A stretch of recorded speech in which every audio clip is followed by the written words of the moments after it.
early easing, slowing but positive growth, and a window for tactical real yield relief, which is constructive for duration and equities in the first half of the year. Catherine joins us now for more. Catherine, great to see you. Happy New Year. Catherine, how much are you looking forward to that broadening out that we were just talking about?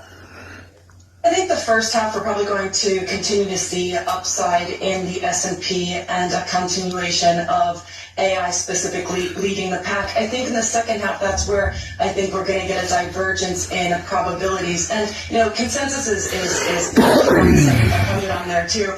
But the truth is that in the second half, things can change meaningfully. And what I'm looking at for, between the next 6 to 8 months is an improvement in real yields. And that, I think, Lisa, is what can take the S&P higher. I think, rates are more important at this point than any earnings miss. If we get an upside inflation surprise in the second half, we could see a meaningful decline in the S&P.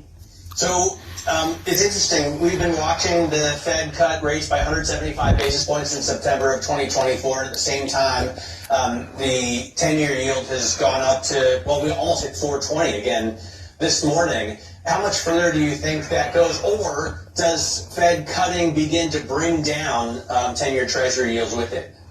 Yeah, I don't think it's one data point or one yield tick that changes equity behavior, but I think it's the spread and the source of the rate move. So if it's, long rates rise quickly because real yields are moving due to repricing term premium or inflation risks resurge, then equities react immediately to the downside. I think that's different from rates rising because growth is improving. So if you get a fast move driven by inflation or supply stress, I think then you'll get a compression of multiples. That's why I'm focusing so much on rate dynamics rather than anything else like headline growth numbers or earnings. I think the transmission from rates to equities is much faster than earnings. So I think the Fed does cut an additional 50 basis points, probably in the first half, maybe even 75.